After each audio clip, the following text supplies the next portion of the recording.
A very good afternoon, everyone. Welcome back to today's class on human capital management.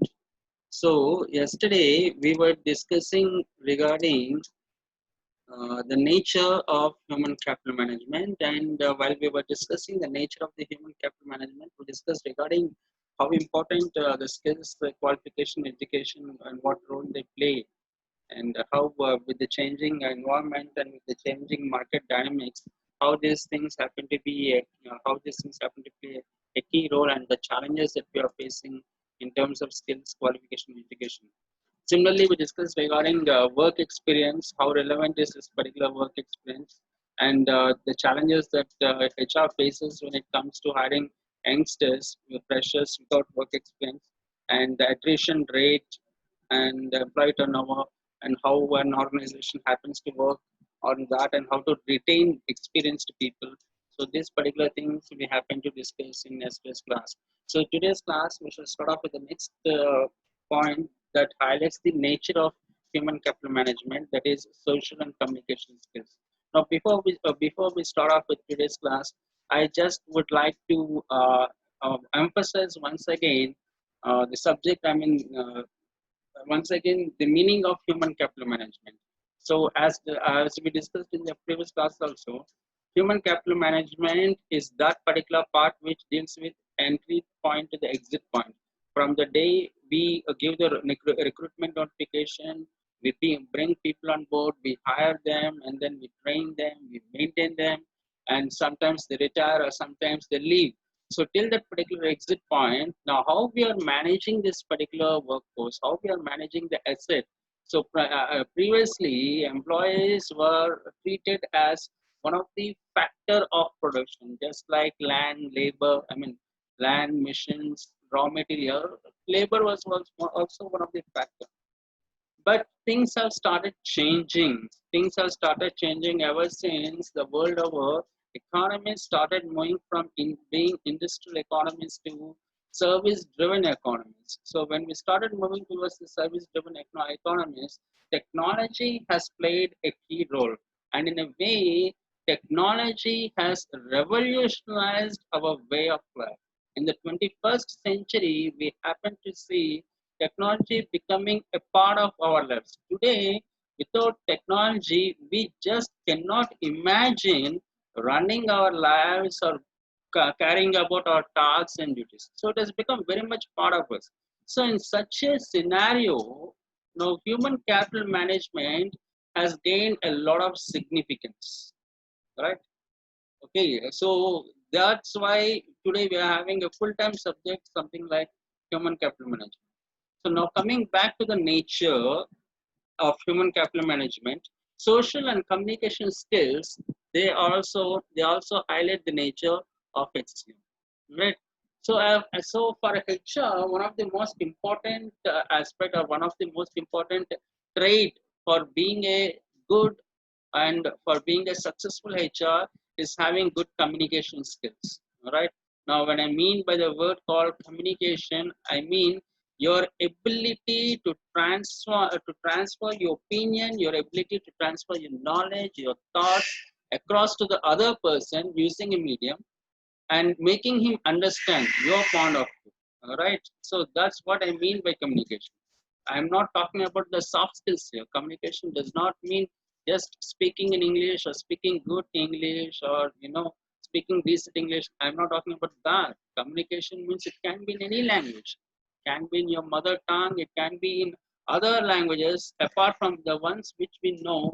But if you are having the ability to communicate, ability to transfer your ideas from your point of view, you say something, the receiver should also understand your point of view. He should be able to comprehend that. Then only communication is complete, right? So that again is very important in case of our human capital management as a HR. When we look after the entire workforce, the scope of HCM is the total number of employees working in an organization. They come under our scope of HCM. So here when we're talking about that, one of the most important aspect of communication is HR should have the ability to understand, should have the ability to listen. right? Okay, first thing is your ability to listen, your ability to understand. The third and most important thing is your ability to articulate. Okay, you should be able to communicate crystal clearly without any confusion or without leading to any no any sort of chaos. Okay, so then only we have this particular. Apart from the communication skill, the other important thing that we look for in HR is the social skills. Right now, social skill in the sense like when we talk about the social skills, we are saying that HR should have something called as empathy. Right, you should empathize with your co-workers. Okay, there's a lot of difference between sympathy and empathy. So please do not get it confused with sympathy. I'm not focusing on sympathy here. I'm talking about empathy. Empathy is completely different from sympathy, right? Okay. So sympathy only makes your life miserable. Sympathy only makes you little, right? Sympathy makes you helpless. Empathy is not that. Empathy is sharing the other person's point of understanding the other person's point of view, sharing your neighbor's burden, your co-worker's burden. So when employees they come with certain trouble, they come with certain pain, with certain agony, with certain stress. They come to the HR to point at a particular issue. They come and approach you. See, this is the area that I'm not comfortable with. So they bring you a grievance. It can be a complaint. So when they come, we should have that empathy to listen. So when I mean empathize, you should have the ability to listen patiently, right? And he should feel that the HR is genuinely trying to understand me. It should not so happen that you put your plastic emotions, display your plastic emotions and break his heart. Okay. So half the solution is not working on the problem that he has brought to you. Half the solution lies in your ability to listen. Half the solution lies in your ability to empathize, to share his problem, to share his burden, to share his pain, to share his agony. Right now, doing that, you have won half the battle. Right, and that first part is very important. When you do not empathize, even if you are providing the solution, he is not going to trust you. You're going to lose the trust of your employees. And being in a HR department, we cannot afford to lose the trust of our employees. Now that's going to be very costly, right? So this is again a very important aspect of our human capital management. Having the social skill, having the empathy and communication skill, trying, I mean, when you are communicating, communicate it clearly so that the other person should be able to understand. It should not lead to any chaos or it should not lead to any sort of confusion. The next is other important aspect of our human capital management for those of them who deal with this subject is the habit and personality traits. Right. For an individual, habits and personality traits they are of great value. Right. Now, what are these particular habits and personal traits? Some of them people call as something called as a principle. Right. Okay, some people say it is my principle. Right. So what are these traits we're talking about? Trait called punctuality, trait called self-discipline. Right. Okay. So some good traits like meeting your deadlines, right? Being a very good team player, adding value to your team. Right. So this sort of this particular your personality traits and your habits, they also have a lot of impact. They have a lot of impact on the team. They have a lot of impact on the other employees in the organization. So as a HR, we should possess, right? No, do not try to preach what you can't do. Do not try to impress or stress which you do not have. If you are not self-disciplined, you can't be talking about self-discipline to others. If you are not punctual, you can't be talking about punctuality to others. Because the moment you talk to them, when you stick out your hand, you're sticking one finger on their face, but the remaining three fingers are sticking on you. Right? So preach only what you practice. Preach only what you follow. preach that particular part of thing which you are doing in your regular life. So HR, as a HR, we need to be disciplined.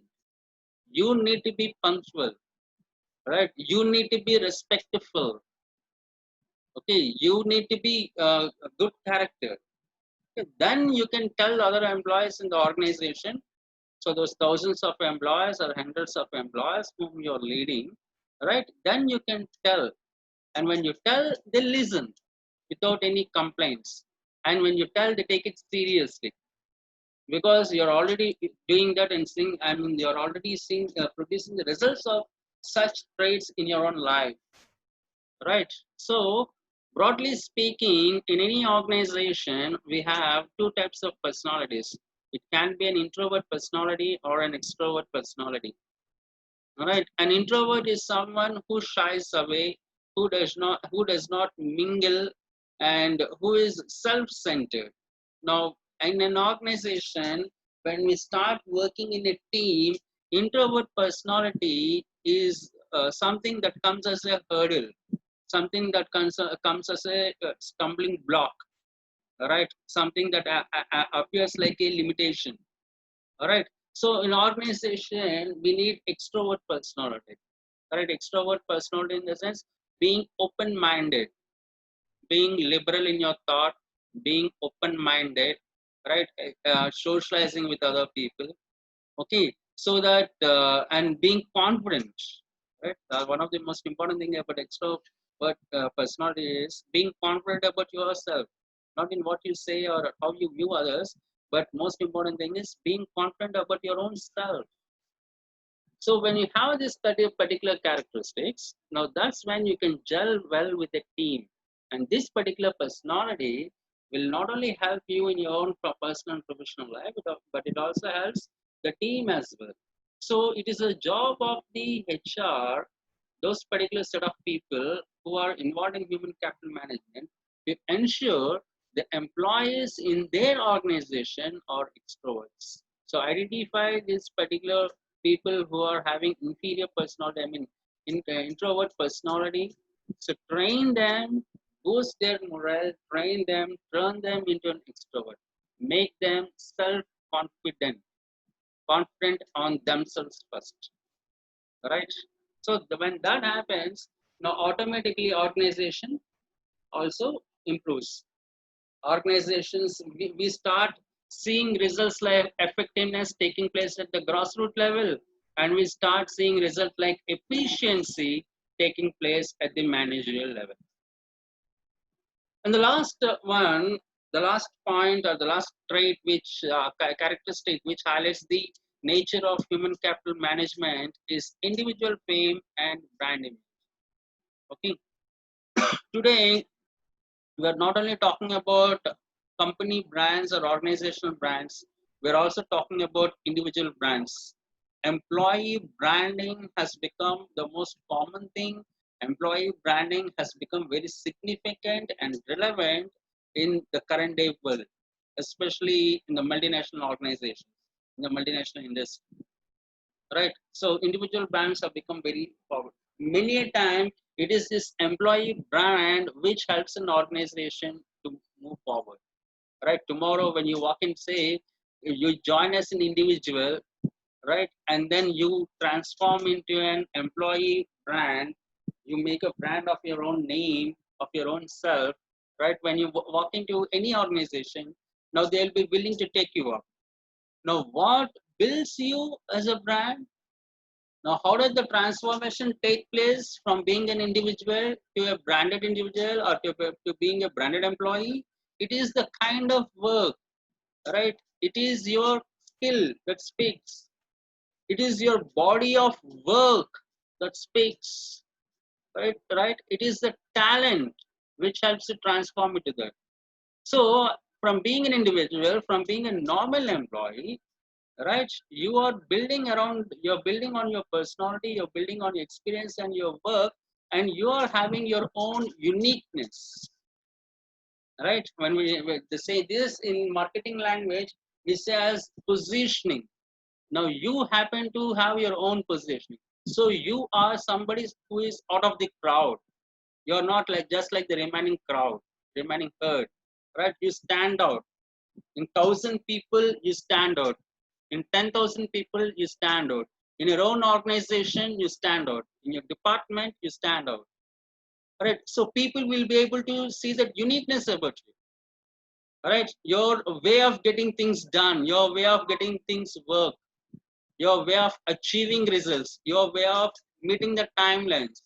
So there is that particular special thing about you. The way you work and the way you achieve results, the way you march forward, being successful in your professional life as well as in your career, right? So that stands out. Okay. So that's what today organizations are trying to help employees achieve. And those particular employees who happen to be employee brands, they happen to reap very good fruits, right? So they're being recognized in their own organization, they're being recognized in the industry, and they're being recognized by the world at large. Okay. And that has got a lot of benefits. It benefits not only the employee, but it also benefits the organization, right? It also benefits the organization because, right, brands increase productivity and brands increase the profits.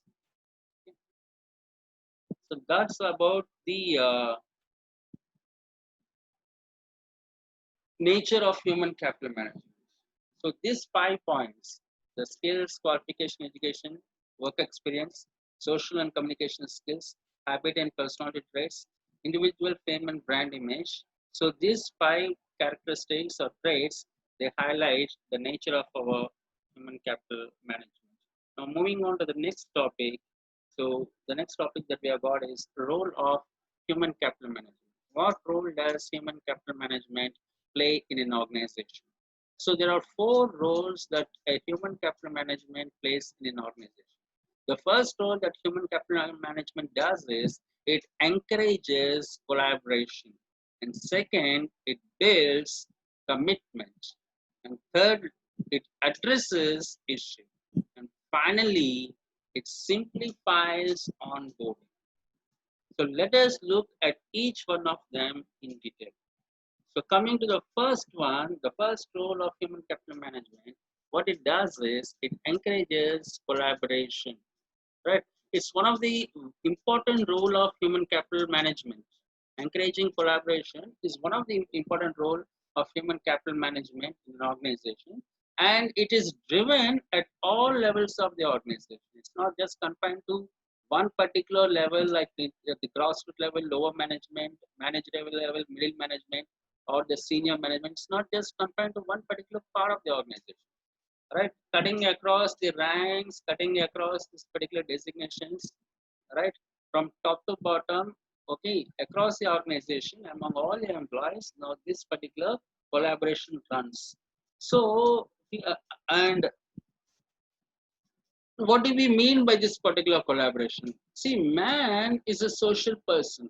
Man, they cannot live in isolation. Similarly, organization is run by a group of people who are like-minded, who have a common object. So when the organization is bringing together a group of people having a common objective in their professional life, so that's what makes an organization, right? So when we bring this particular group of people who are common-minded, they need to collaborate with one another. Only when they are able to collaborate one another, organization as a whole can march forward, right? Now, collaboration between the HR department and the finance department, collaboration between marketing and operations, collaboration between marketing and finance. So they need they when we are talking about collaboration, we are talking relationships across the specializations, right? So that particular thing is important. Now, similarly, in your own department, collaboration is helping out your employees, right? You don't leave out any of your employees. You build that particular team spirit, right? So that entire function of HR works as one team. That entire function of finance works as one team. They share the spirit, the team spirit among themselves. And for the department to work as one particular team in an organization, what we need is collaboration. Collaboration is what drives unity. And when we are not having that collaboration, which means we don't have that particular unity, we are divided among ourselves. Now we cannot be working towards a common goal. We cannot be working towards a common objective, and we can't work like that. Organization can never succeed, no matter what, right? So for that to happen, what one of the first thing that we need is collaboration. And our human capital management, basically in each and every department at various levels, encourages this collaboration among the employees, right? This particular team spirit among this particular employee. Next is the human capital management also encourages employees to increase their commitment. It builds commitment, right? Commitment towards what? Commitment towards the organization, commitment towards their work, right? So these particular two, right? Now, without commitment towards work, you cannot have commitment towards organization.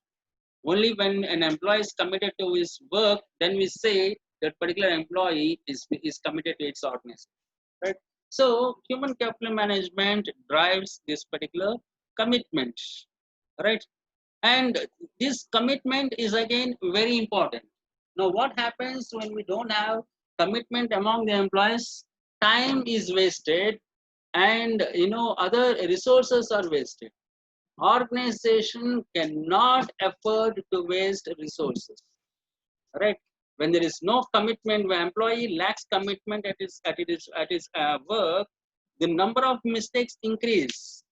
In an hour, if he's manufacturing 100 units of products, right? Now, previously, when he was having the commitment towards his work, all the 100 were, successful. There were no defects at all, right? Overall, in a day, the defect rate might be less than 10%. Once he starts losing this particular commitment, now what happens is, he starts moving away from this particular commitment. This particular employee resources are being wasted, right? Efficiency, effectiveness at work starts coming down. So to use our organizational resources to the optimum level and to be effective at workplace, we need commitment. Next, the HR should address issues, right? Now, what do we mean by addressing issue, right? So many people come with many complaints, many grievances.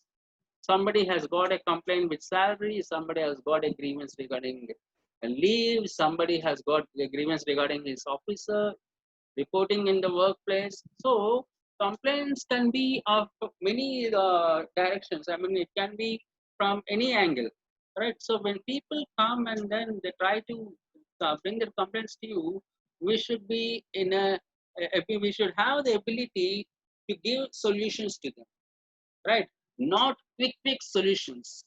Quick fix solutions will succeed at the moment, but in the long run, they fail miserably, and it only leads to broken hearts and broken relationships.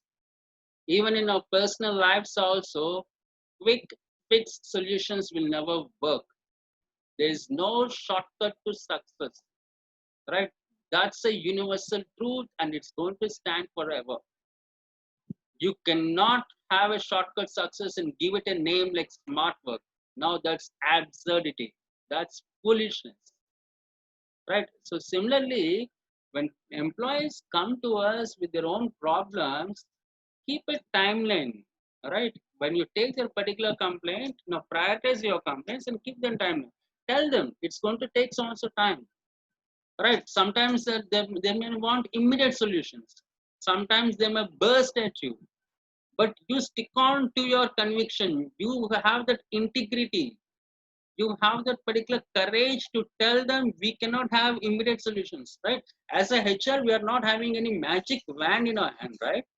So you have this particular magic wand. That particular employee comes with a solution. You rotate your wand, swish, and then you're giving him a solution. It's not like that, right? It takes time to make certain rectifications, to arrive at certain solutions, to work out on certain solutions. It takes time.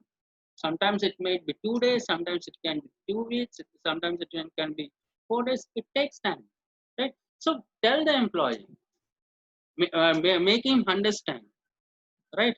So we are putting all our best efforts to make him happy, to make him comfortable in his work.